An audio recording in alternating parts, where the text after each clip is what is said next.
Hola y bienvenidos a esta nueva inversión profunda. Y bueno, para empezar con el pie derecho hoy, quiero ofrecer una sincera bendición divina para el día y la semana de quienes escuchan el programa. Que sea un tiempo lleno de luz, de propósito y de descubrimientos fascinantes para todos. Qué gran manera de empezar. Me sumo totalmente a ese deseo para nuestra audiencia. Y la verdad es que los descubrimientos de hoy vienen fuertes. Muy fuertes, porque hoy tenemos una misión monumental.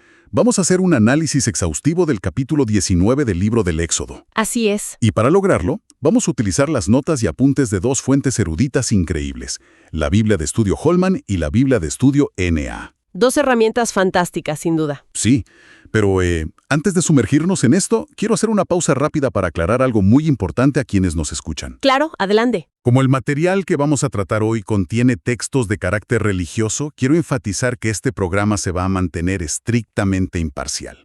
O sea, el objetivo aquí no es tomar partido, ni respaldar ninguna visión teológica o política. Exacto, no estamos aquí para convencer a nadie. Para nada, solo buscamos informar y desglosar de manera totalmente objetiva el contenido histórico, cultural y literario que nos ofrecen estas fuentes de estudio. Y fíjate que es precisamente esa lente, digamos, más analítica e imparcial la que hace que este texto sea tan cautivador. Totalmente. Porque no estamos leyendo solo un relato religioso. Lo que vemos aquí es un documento histórico impresionante que muestra cómo un grupo enorme de esclavos recién liberados empieza a ser organizado. Ajá. Y se organizan mediante tratados políticos de la antigüedad.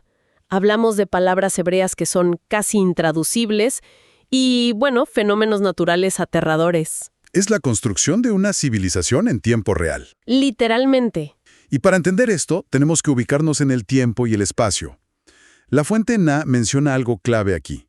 Señala que la llegada de este pueblo al desierto del Sinaí ocurre exactamente en el tercer mes después de salir de Egipto. Sí, al tercer mes. Y esto no es solo un dato al azar, porque la promulgación de la ley en este mes coincide perfectamente con lo que después sería la fiesta de las semanas, o Pentecostés. Exacto. Y ese detalle es vital, porque al conectar este evento en la montaña con una festividad agrícola que ya existía, se aseguran de que, digamos, la memoria de esta organización nacional se celebre año tras año. Bueno, vamos a desempacar esto porque la forma en que Dios se comunica con el pueblo una vez que llegan al Sinaí es alucinante. No usa un lenguaje místico o incomprensible, ¿verdad? Para nada. Y aquí la Biblia Holman hace un aporte brillante. Explica que Dios utiliza el formato legal y político más común del antiguo Medio Oriente. O sea, un contrato de la época. Exactamente. Un tratado de soberano-vasallo. Era la herramienta que usaban los grandes reyes como los hititas o los egipcios para gobernar a pueblos menores. Un lenguaje que los israelitas entendían perfectamente porque venían de Egipto. Claro, lo vivían a diario. Y este tratado tenía partes muy específicas. Primero, el rey poderoso, el soberano, se identifica. Luego hace un repaso de la historia compartida. Ajá. Y solo después de eso, establece las reglas de lealtad y las consecuencias. Y en ese repaso histórico hay un detalle que la fuente NAA subraya y que me parece que rompe todos nuestros esquemas modernos. ¿A qué te refieres? A que el pacto recuerda primero que Dios ya los había rescatado de Egipto antes de pedirles obediencia. O sea, la gracia antecede a la ley. Uy, sí, ese es un cambio de paradigma gigante. Es que hoy en día pensamos, cumple las reglas para que te acepten. Pero aquí el rescate ya pasó. Exacto. La NAA lo deja clarísimo. Este pacto no era para iniciar una relación. La relación ya existía porque ya los había salvado de la esclavitud. Claro. La ley que viene después era simplemente para enseñarles cómo vivir dentro de esa relación de vasallaje que ya era una realidad. Es fascinante, y cuando el texto describe ese rescate en el versículo 4, usa una metáfora preciosa. Dice, los llevé sobre alas de águilas. Ah, sí. Y la Biblia Holman profundiza en esto de una manera súper interesante. Sí, porque no es solo poesía bonita. Exacto. Las águilas, en esa cultura, representaban velocidad. Hacían vuelos largos sin cansarse y hacían sus nidos en lugares súper altos e inaccesibles. Lo cual describe perfectamente la táctica de salida de Egipto. Fue rápida, los sacó del alcance del faraón y los puso en un lugar seguro en el desierto. Aquí es donde se pone realmente interesante, porque si aceptan este tratado, Dios promete hacerlo su, cito, propiedad peculiar. Lo fascinante aquí es el idioma original, porque en español, propiedad peculiar suena a algo raro, como una curiosidad. Sí, como un objeto extraño. Claro, pero la palabra hebrea que desglosa la Holman es segulá, y en el mundo económico antiguo, segulá no era cualquier propiedad, era el tesoro personal del rey. ¡Wow! O sea, el rey tenía el tesoro del Estado para construir caminos y el ejército. Pero su segula era su reserva privada de oro y joyas solo para él. Es un nivel de exclusividad altísimo.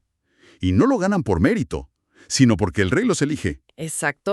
Pero claro, estar tan cerca del rey trae responsabilidades enormes.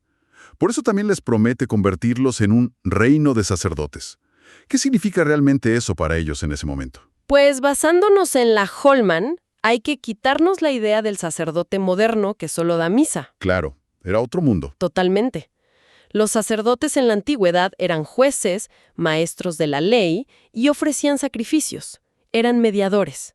Ajá. Entonces, si llamas a toda una nación un reino de sacerdotes, les estás dando el trabajo de ser mediadores para todas las demás naciones del mundo. O sea, Israel debía ser el ejemplo viviente de este tratado para el resto del planeta. Así es, una función global.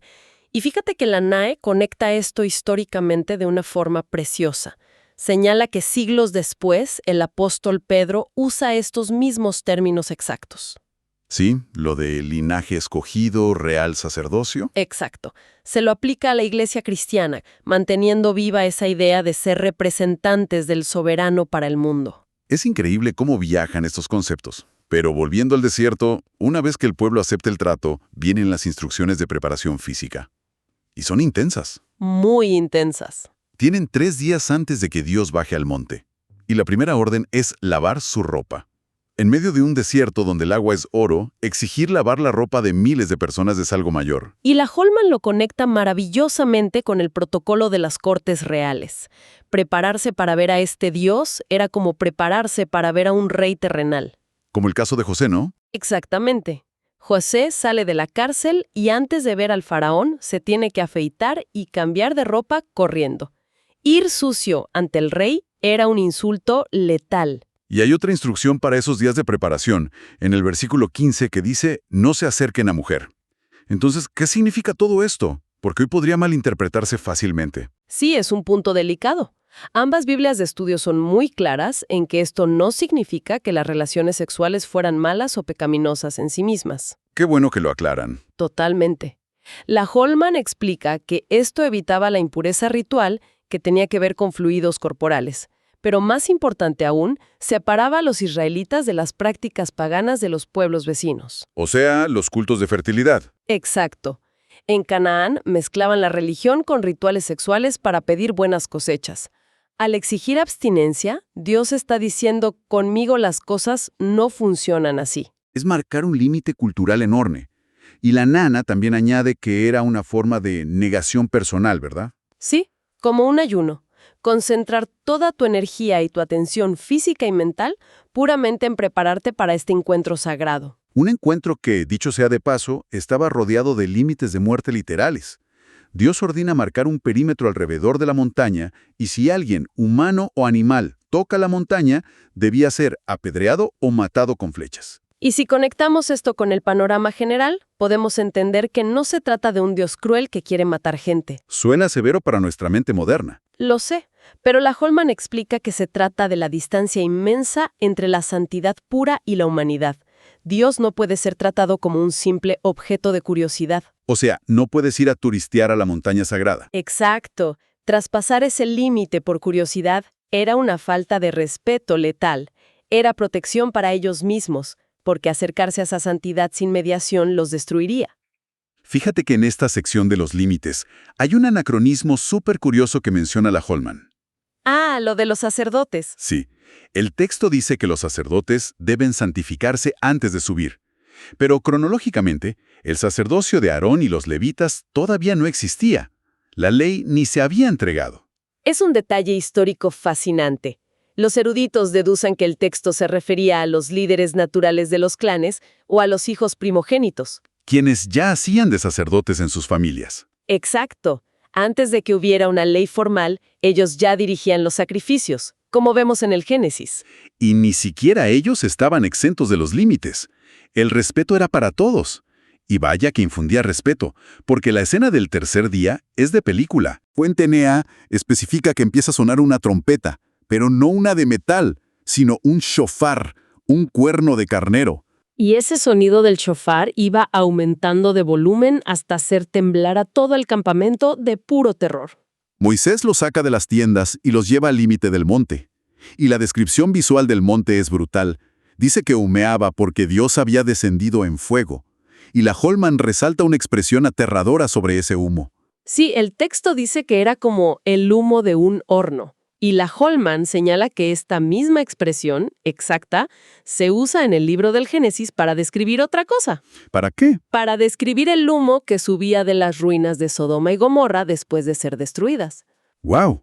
Eso cambia toda la imagen. Totalmente. No es el humo de una fogata, es una imagen de poder absoluto, un poder destructivo y abrumador que hace que la misma montaña tiemble violentamente. Es la firma de un tratado rodeada del mayor despliegue de autoridad imaginable. Y esto plantea una pregunta importante para quienes analizamos este texto hoy. Te escucho. Pensemos en esto.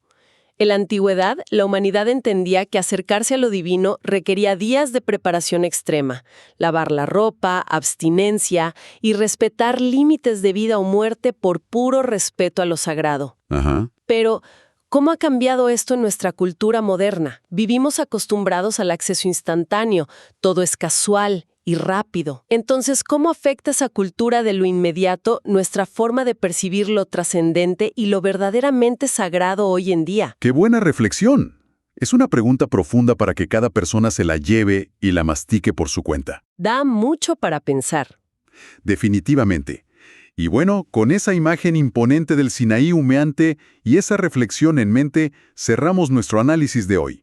Esperamos que esta inmersión profunda haya arrojado nueva luz sobre estos textos antiguos. Ha sido un recorrido increíble. Como siempre, invitamos a la audiencia a seguir explorando estas fuentes por su cuenta. Así es.